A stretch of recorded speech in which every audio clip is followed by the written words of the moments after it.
today is the first of our new podcast. It is John and T Squared. I'm John Cole Morgan, and I'm joined by the fabulous Tracy Arnet. Tracy, are you there? I'm here today. Yes, thank you. And the fabulous Tracy Bouras. Hello, Tracy. Hello, hello. I'm here. So, Tracy A., do you want to tell everybody where you are? Sure. I am in Canada. I live on the west side of Quebec, so about 2 hours from Ottawa, which is Canada's capital. And yeah. And you've got some weather at the minute, if I'm not mistaken. Oh, it's been crazy the last 2 weeks of weather. We had a horrific storm through the Christmas and New Year, and now we are in a freezing rainstorm. So that always brings lots of excitement because power's out some places already, and the trees are what's most dangerous because they break off because they get too heavy from being encoded in ice. But the beauty of it is when the sun comes out and the trees are all encrusted in ice, it looks like glistening diamonds. It's the most spectacular view you've ever seen. Divine. Send pictures. I want to see, but don't go near them. No, I won't go near them. I have to wait for the sun to come out too. But also true. So from one extreme to the other, we've got Tracy B. Tracy, tell us where you are. So I am in Fish Hoek in Cape Town in South Africa, and we are in summer at the moment. So the sun is on its way down, and I'm sitting in t-shirt and shorts. So it's the complete extreme of you, Tracy. Yeah, I'm in a wool turtleneck and sheepskin slippers, and yeah. And I am in the little village of Wing in Buckinghamshire in England, and it has been a very cold day. It is about 6 o'clock in the evening, so it's pitch dark, can't see a thing. It's been raining all day, and I'm under 2 blankets sitting on my sofa with a gin and tonic. So how else do we spend the evening other than contacting our besties and saying hello, hello, hello? What are you two drinking, by the way? I'm having a cup of coffee because it's just after 1 here. So it's still, I'm having my midday coffee. And Tracy B?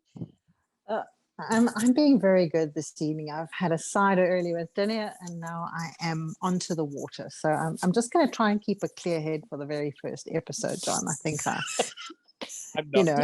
I can't have myself slurring like through the first episode. Oh my gosh, this drunkard from Cape Town. Oh, I love it. Yeah, we'll aim for that for the third podcast. Exactly. We'll work out. So the reason that we're doing this is I obviously have met Tracy A and Tracy B many, many years ago for Tracy A and recently Tracy B.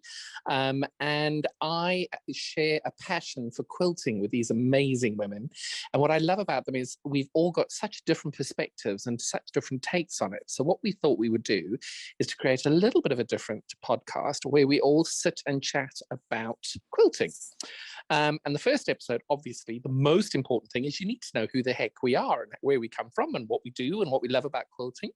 So would one of you like to start by telling us who you are? Not who you are, obviously we know who you are, but obviously how you came to quilting, what you love about quilting, what you don't love about quilting, and just kind of tell us a bit more about you. Who wants to go first? It's got to be A. Okay. A, I go. So I've always been sewing since I was very young. I just was always fascinated with it. And my aunt gave me a box of woolen suit remnants that she got. She lived in the city of Vancouver, and she brought that up. And I believe at the time I used a treadle machine, and I put them together. I didn't cut anything. They were already like the right size and everything. So I put that together in a quilt, and then I used some flannel and just tied it, not even knowing what it was. And I think I gave it to my sister for her birthday that year. But from there, I sewed all my clothes and different things. And when I started having kids, I made all their baby blankets and their quilts, but what I call as flippity-doos. I didn't know about quilting and binding and stuff, so I just sew squares together. with some batting, and then sew out around the outer edge and flip them and then top stitch. And by then I had a little featherweight sewing machine I got from my dad, and that's what I used to sew all my kids' stuff and clothes. And it didn't have anything other than a straight stitch and a reverse. So then fast forward, I was fortunate enough to work with a lady who owned a shoe store. Her passion, others' passion in business was quilting. And she had a store up near in Van Cleek Hill called the Fabric Box. And she needed someone to work there. And she knew I knew fabric and sewing and cutting and all that. So she asked me to go there. And that was how I really got into the world of quilting. And that was I believe that was in 2011. And I'd never used a rotary cutter, always scissors and things. So my first day that I went up there was the local sit and stitch with the local ladies. And this one lady, Rolly, God bless her, and I love her to death. I wasn't sure what I was doing with the rotary cutter.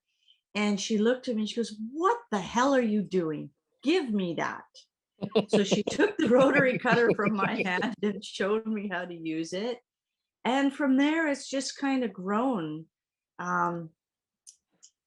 It's been I'm going to say, technique-wise, very slow process, but submersed in colors, helping people find colors, putting things together, and doing a lot more for the business end of it in the store than actually me. And it did change the way I quilted. I started to do it with the 1/4-inch seam and with binding and things like that, and doing little things. So it's progressed. It's been an interesting journey. And then I got my girls were interested, and they both came along, and they would do they made quilts, made a quilt too at the shop and different things. So it's been fun that way. And then I took some time off, and then I was fortunate enough to land another job with another quilt store, and then got really into coloring and making stuff for myself, and learning more techniques and teaching and stuff like that. That's a huge wealth of experience there as well. It was, yeah, I learned so much from the ladies that came in, and my theory on quilting is it's all done from the heart. Someone's making a quilt for a baby, a marriage, someone who's sick. It's all done out of love. And you don't get many grouchy quilters that come into the store. Oh, I disagree completely. Well, that's a different level. I like in the retail, like, I don't know, from my experience, like they were always doing something for someone else. And it's a very small town where I was working. Maybe that's the difference. I don't know. No, I think being Canadian is the difference, because Canadians are renowned for being really lovely and very, very kind. And even when you're grumpy, you do it in the nicest way possible. You all end in a hug. It's not quite the same here. Okay. But I met with different people from different guilds, and that they were doing this, and it was just so much fun to be submersed in this happy, colorful world. And it for me, I have to say the highlight for me has been the people that I do get to work with, quilt with, and 90% of them are absolutely some of the best people you'll ever meet in your world, in your life.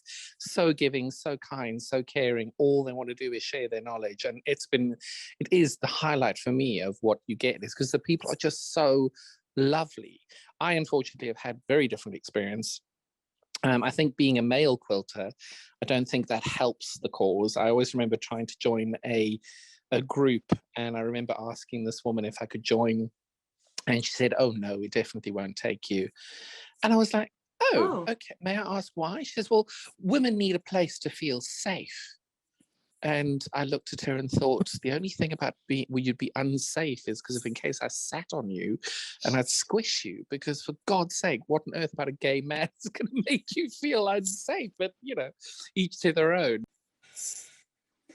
True. That's very interesting. Never thought of it from, I've just, there's always been men in the quilting world, like very few, but they are there and they should be embraced, I Well, feel. I think everybody should. Everybody has got something to give and something to contribute, Exactly. whatever their sexual orientation or preferences are. It's irrelevant.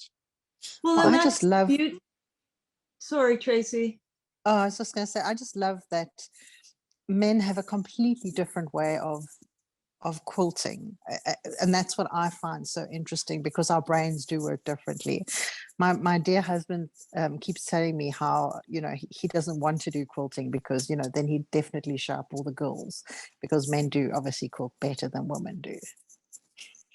Oh my, I can't agree with that. If I see my quilting. I was like, oh my God. I was like, he just doesn't want me to feel like I'm not up to par when he starts quilting. So yeah. So Tracy Said B, in the how did you best get into possible it? way. Well, I've always made stuff with my hands. Like I was never one to play with dolls. I was always the one taking fabric and wrapping it around the doll. So I think I always like to make stuff. And for me, it's about taking nothing and then making something out of it. That for me is quite joyful. And I'm not quite sure how I actually got into quilting, but I've always done cross stitch. I think I started off doing candle wicking, which, you know, kind of was on its way there. And then I think I took a class, or I wanted to do a quilt, and then I started. And I think it's also, as you say, like people are so inviting and happy to share their knowledge. And for me, it was just a fantastic creative outlet, like fabric, like color, texture. Yeah, and then at the end of the day, you've got something to show for it, you know. And that for me was just so exciting. And this, you know, everybody can make the same quilt pattern and it can come out completely differently. So I think that's just the most exciting part about it. And again, I've always made stuff, so not really sewn too much, but yeah, I guess there was always a sewing machine around. I was always tinkering something with my hands. And yeah, I think it was just the fabric made me do it. That was just so exciting. And so I became, you know, took part in guilds that were around. There's a few in Cape Town. And then, you know, when you're young, you tend to stand out a bit in quilting. And when I started quilting many years ago, I was one of the younger quilters there. So everyone was like very keen. And, you know, I was on committees and helped, you know, do lots of things like that. And then because I ran my own business, I just found it a bit too much to try and, you know, for me, if I want to commit and say I can do something, I don't want to, work will always come first. So I gave that up just because I couldn't manage all of it. But a couple of years ago, I just started thinking, gosh, we've got so many, you know, the quilters in South Africa are of a certain age at the moment, and there's very few younger quilters, and I just sort of thought that something's got to happen here, that we need to get younger people to quilt, just because, you know, in 10 years time the landscape of quilting is going to look different. And, you know, we always say, yes, we must get younger people to quilt, but no one was actually doing anything. So I was like, well, if no one else is going to do it, why not me? Because I don't know, I felt so compelled. I love the texture. I love to be able to make something. I love to be able to give something to someone and show them, again, as you said, Tracy, the love that you have for them. And that's, I think, the thing that I want people to experience with quilting. And that's not just because it's a bit of an old fashioned kind of thing. In South Africa doesn't have a what do you call it, like a history of quilting. You know, America's got, you know, people that have passed things down, so it's a fairly new kind of thing. So that is my goal. And then COVID happened, so that was a little bit of a shake-up. But I think the frame of mind that I'm in at the moment, like, I know exactly what I need to do. And yeah, it's just going to be such a fun journey to show people how fantastic quilting really is. Like, make quilting cool again, if that's even a thing. I don't know. I think It that's is. extraordinary. You slotted in really beautifully there, because for my way of, so a little bit of history for me. I met my husband 16 years ago. We got together, and I've had a horrific relationship with my family all through my life. It was appalling, which came to a giant head where it was just decided that none of us should ever speak to each other again. And we didn't, from June of 2012. I got married in December 2012. And I will be completely frank and honest, and I had a complete and utter breakdown about 2.5 years later. Suicidal thoughts, really bad mental health, really, really difficult time, because I think anybody who's lost their family through choice or by situation will know that it is a pretty grim time. Compounded with the disposability from a family as well, is it's hard. It's really difficult. And I found for myself, I made my first quilt I ever made was in June of 2015, I think, or 2014. And I completely and utterly ruined this piece of fabric. It was appalling. I mean, it's the most disgusting thing I've ever seen in my entire life, but it is my proudest achievement, because I had such love for creating something so, well, it was ugly, and I'm not going to lie, but making something with my own hands. And since that first moment of having quilting in my life, it's really has changed literally every single thing in my world. If somebody told me 10 years ago I'd own a fabric shop and be trying to think of different ideas to inspire people to do this craft, I would have thought they were insane. But Jenny Doan gave a speech when she came to the Festival of Quilts a couple of years ago. And she said 85% of the people she knows who come to quilting are through loss or illness. And either they've lost their job, or a person, or a friend, and they're trying to make a quilt for them, or they've lost their illness, their health, and they're trying to just rebuild their lives to find joy in making something.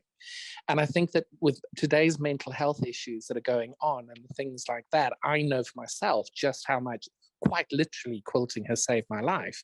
The fact that people have the ability to be able to create something so beautiful and so tactile using different techniques and fabrics and things, I think is an extraordinary thing that most people don't know about. And I think, Tracy, you've nailed it there by saying we need to get more people into it to understand what we're talking about. Well, and to expand on that, John, I always looked for the I don't know how to explain it, but when I have people come in and they needed a color, but they had the one color in mind, but it totally washed out the collection of colors they had. And then when I'd go in and pull, say, a peach to go with a purple, their eyes would light up and do this little thing. And you knew that was the spark, or I don't know how to explain it. But I understand completely what you mean. And that's what I find incredible. Like, that one color will do amazing things to a quilt. And like what Tracy B was saying, 10 people could have the same quilt pattern, all with different fabrics, and all 10 quilts will look and feel different. Completely. And that's the beauty of it all. Like, it doesn't have to be fancy, or it can be fancy, but they all are exquisite in their own way. One thing you said, Tracy, what popped into my mind was every quilter always like, if you make half square triangles one way, they have another way. Like, you can learn something new every day from a technique that you've been doing one way, but someone else will figure out an easier way. Like, it's so cool. Yeah. I remember when I was doing 9 patches, and I'm just terribly lazy with that. And what I did is I joined the three widths of fabric pieces, and I sewed the 3 widths of fabric pieces together, and then cut them the size. And I remember it was one of the ladies at one of my retreats turned around and said, "What are you doing?" And I showed them, and they said, "Oh, genius!" And it was just a little light bulb moment for them. And you know, old school, they used to work with cardboard and scissors. So to see how the techniques have improved for faster or more accurate, like, it's incredible. Yeah. I think my thing was also is, I mean, I don't really have a lot of time to quilt, because if you work full time, Right. So exactly. and because I'm in production and we're always like, how can you make it quicker, faster, smarter, so you can like technically make more money? But that's just how my brain always has worked with quilting. So whatever way there was, like, how am I going to do this quicker? So I got myself an iQuilt, so I can just punch my little triangles out and I don't have to square them up. Or yeah, at the moment it's paper foundation, so now I don't have to be so accurate with my cutting. I can just sew like a demon.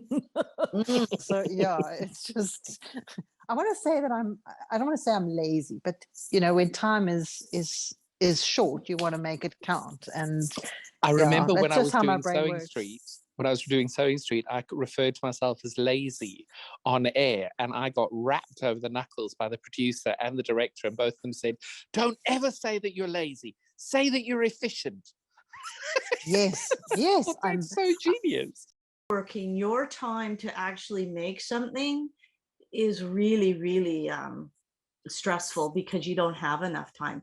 Like for the job where I was managing the quilt store, I was driving close to an hour each way. So that's 2 hours of my day. In 10 hours a week, I'm losing, say, for time that in 10 hours, you can get a lot done, So time is always an issue when you're doing burning both ends of the candle, per yeah. se. But I think Yeah. we also need to all be a little bit more honest, is time is of an issue when your stash is as big as yours is. Well, I do not have, I have a minuscule stash, I think, compared to yours, John. I Definitely. think half the planet has a minuscule stash. Minuscule. Yeah. Actually, listen. I think Tracy A has actually got quite an impressive little stash. I don't know. I think I buy for color. Oh, I like that color. And people always said over here, if you like it, you buy a meter. If you really like it, you buy 2. And if you can't live without it, you buy 3 meters. And 3 meters, I think, should be the basic number for anyone quilting. So, hang on. You can do. Hang on. So you mean I shouldn't be buying it by the bolt? Oh, yes. In your case. John, how much fabric did you come back with from South Africa? I refuse to answer that on grounds that I paid the amount of tax for the receipts I had in my hand, not the ones that they done with my husband.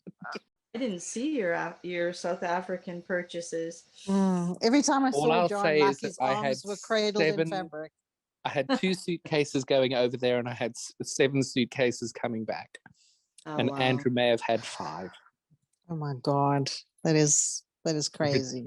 Donkulous, I love it. But I find too that fabric is area specific, maybe. Does that Very make much sense? so. Like the stuff I bought in Canada and in America is so different to the stuff that's in South Africa, and so different to the stuff that's in England. It's really extraordinary. Tracy A, do you want to tell everybody how it is that you and I met? How I met John. John. Tell the world how you stalked me. Go on. I was actually, funny enough, as far as I was immersed in everything, I was looking for something very basic, something that could really start really from the bottom up in quilting, just, and I stumbled across this beginner quilt support group. And I thought, yeah, that sounds about what I'm looking for. I didn't want the quilt police. I didn't want all, I just wanted little bits and knowledge and just start small type of thing. And I came across your group, and then I was floored that it was run by a man. And then I got intrigued, and I think I met you when you were doing your 30 quilts in a month. That's it. 28 days. Yep. 28 days you were doing, and I thought, you're right off your rocker, buddy. But hey, I'll watch. And from there we've clicked. It clicked, and then I sent you a surprise package because someone had been really mean to you online, and that really upset me. Well, that was how the group came into being. And of course, being a male gay quilter, I belong to this group. I won't mention her name to give her any airtime, but she, one of her friends had sent me a message telling me that I was a paedophile. And it was something to do with the scouts. I can't remember what it was. Oh, that's what it was. It was a gay scoutmaster wanting to be, to remain as a scoutmaster, even though he was gay. And I thought, well, it's ridiculous. He's not, these children are 12, 13 years old. What's the problem? And she turned around and called me a paedophile in the middle of this group. And the woman running the group supported it, and it was revolting. And the fact that you have to explain that a gay man is not a paedophile is astonishing, and that's, to this day, it still offended me. And that was how the group came to be, because I was so sick of being bullied by these miserable women that I just refused to have it. So I created a space where I just was going to have positivity and good vibes and good people just enjoying quilting, and that was how the group came about. I think I was in the first like 120 people or 150 people or something. But so it's funny, and what I sent you, I had got from when I worked at the fabric box, and I never knew what I was going to do with it, but it had birds of paradise flowers on it. And it was done with lots of metallics and stuff. I remember it. So I bundled that up, and I went through another member of the group to get your address. And I sent you a table runner too, but I forgot the pattern when I put the package together and just sent you chunks of this fabric. But anyways, and that's how we met. And then we just hit it from there, hit it off. I know, it's been very special. And obviously, Tracy B, you and I met at the South African Quilt Festival last year. Yes. 2022. 2022, yeah, absolutely. In fact, I can't remember. I think I was definitely running late. I came charging in on the last sort of half hour as a teacher. And well, what sold me was that you were carrying a gin and tonic around in a bag. And I was like, you're my new best friend. What are you talking about? What? Oh, no, nothing. I 100% confirm this story. Oh, Lordy love me. Didn't I make you one then and there? Yes. I mean, I couldn't believe it. You just took a gin and a gin out of your bag, and there was tonic there too. I mean, it was astounding. And it was in Bouras as well, if I remember. Yep. It was just perfect. Exactly what I needed at the end of the day. Yeah. Oh, that's too funny.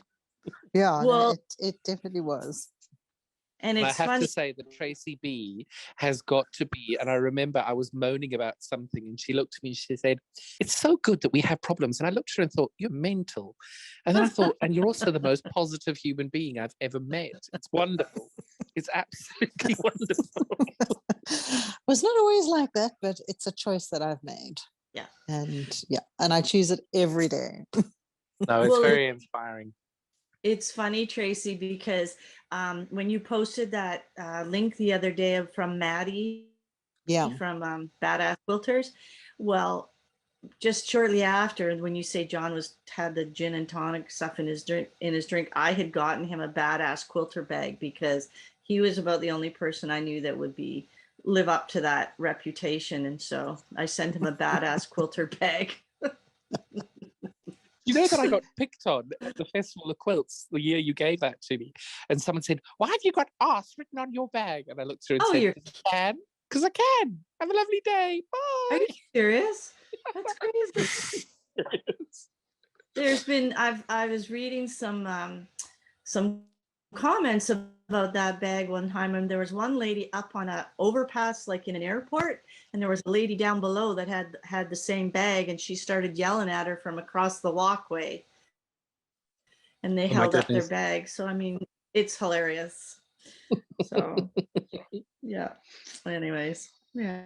You know, one thing I did want to say, like when I first got my long arm, and because I didn't buy it new, I bought it secondhand. So my thing was, I've spent so much money on something, I had better use it, and I want to get real good at it.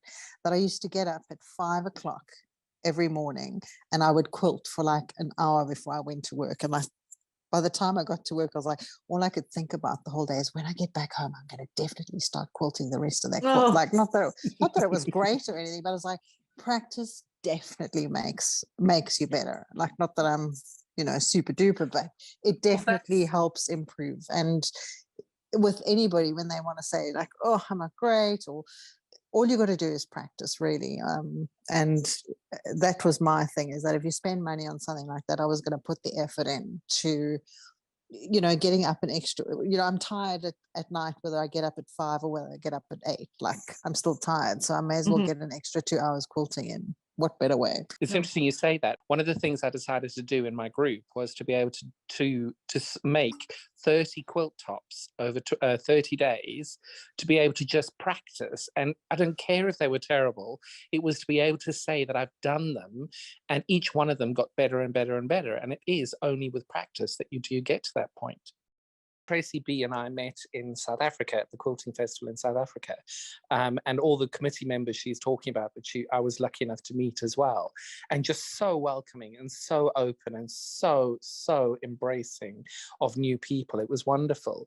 But going around that quilting exhibition, just seeing, there were probably 200 quilts in the room, and it was so inspiring just seeing how different people had done it. It was just wonderful. Mm-hmm. And I think there's different layers of quilting. Like there's quilting for utilitarian purposes, you know, kids on the beds or whatever. And then you have your, you know, fancier quilts like you would gift, say, to an anniversary, a wedding, or things like that. But then you have your art quilts, like the really hours and hours, and the intricacy, is that correct? That's it. Intricacy of those quilts put together. Like, it is mind-blowing, the talent in this world. It really is. Yeah. And yeah, it's amazing. So Tracy B, you've also got a long arm quilter. Have you got the Amara as well? No, I have a Simply 16. And yeah, so I went into a shop to buy a quilting ruler, and I ended up with a long arm. Like, that's normal. That's like so normal. Really. And then once you sort of say, well, okay, I didn't really want, I mean, I wanted it, but I didn't really want it. But I don't know, it was just a choiceless decision. Everything fell into place so beautifully. And every day I quilt on there, my heart does a little, it's really is just a thrill for me. I make quilts so that I can quilt them, because that is my I mean, I love to sew and I love to create quilts, but the quilting part of it for me is really a joy. I love to do it. I love that, you know, I quilt not a lot for myself. I ended up quilting for, you know, I'm not a quilter for other people, lots of them. It's just people that I know, or, you know, it's more sort of custom work that I do. And I've done a couple of, I've done 2 memory quilts that, where I've sewn them and created them and just put quilting onto them. And that for me is just, that was something that made my heart sing. You know, it's clothing taken from people that have passed. I mean, it's not even, for me, it's not a really morbid kind of thing, but it was just such it's such an honor to be able to take it. Like, yeah, and it was, you know, I took a little while to get to it, because for me, it's about not inspiration, but when you do something like that, you want to put everything into it. And sure, I finished it Christmas Eve morning, which is typical for me, like really right down to the wire. But there's just no greater joy than when you've quilted something for someone. And I love to sort of lay it out on my dining room table, and then they come through, and then I like open it up and just to see their faces. I mean, they don't tell them they don't have to pay me, but like, really, that is all the payment I need, is to see their face after I've done. But it's not about like the money when you do something like that. Yeah. It's very special. I remember I did a TV show. I've done a couple of TV shows for normal TV, and one of the shows I did, a gentleman out of the blue contacted me to tell me And he was well into his 70s, 80s. He was a really nice man. And he messaged me to say, my wife would have loved you. She was just such a wonderful quilter.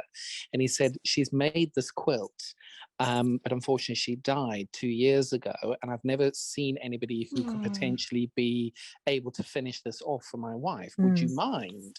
So I was absolutely astonished and thought, oh, okay. And he sent me this quilt, and I have never seen craftsmanship like it. She'd made this phenomenal quilt. It was called a Quilted Diamonds, using a pattern by a Canadian author, Linda France. And it's extraordinary. I've never seen so many. It made the Dear Jane look like a scrappy sampler. It was phenomenal. And he asked me to quilt it. I'm like, I can't quilt this. I'm not good enough at being able to do this. Are you mad? But he was absolutely blown away what I did with it. And he was so, so touched. It was just such a wonderful thing to be a part of. And he sent me pictures about a year and a half later of it being used on his daughter's bed. And he just said, every time I see it, it just reminds me of my wife. Thank you so much. So being able to be a part of that is so special. It really is. And in this country as well, when things go wrong, we had that terrible Grenville fire a couple of years ago. And the quilting community here, I think it was 1,111 quilts were made for that disaster, to be able to give to the families who lost their homes, and the firefighters and first responders. Everybody who was involved ended up getting a quilt. It was just a wonderful project. And the quilters have got most giving hearts. It's just wonderful to be a part of.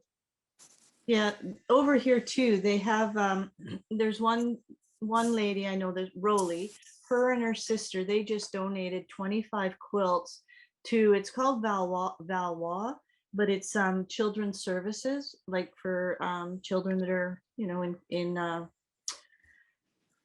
protective custody, or, just, I can't even think of the name now, sorry. Anyways, child services is what it is. So they just donated 25, and they've been doing it for, I think, almost 10 years. And then over here too, I don't know if you guys heard about that bus crash a few years ago with the hockey team. Oh, that was so sad. Well, every quilting guild across Canada came together, and I don't know how many quilts they put together in their colors. I mean, they're very generous people, the quilters. Any type of local event, they'll raffle, or if someone, like you say, someone's house burns or something like that, they all pull together. It's just incredible. No, it's one. I've loved being a part of most, some of the little projects we've been involved in. It's been wonderful. So that is us. That is who we are. And over the next few months, we're going to be sharing different topics every single week of different things. Next week's topics are the highlights of our quilting journey and what we have loved about our quilting journey. And the week after that are the lowlights of what we haven't enjoyed about our quilting journeys. So look forward to catching up with you over the next few weeks. Tracy A and Tracy B, thank you for joining us. Thank you, John. Fantastic. You look after yourselves, and we'll catch up with you all next week. Bye. Yeah. Have a good week. Bye. Bye.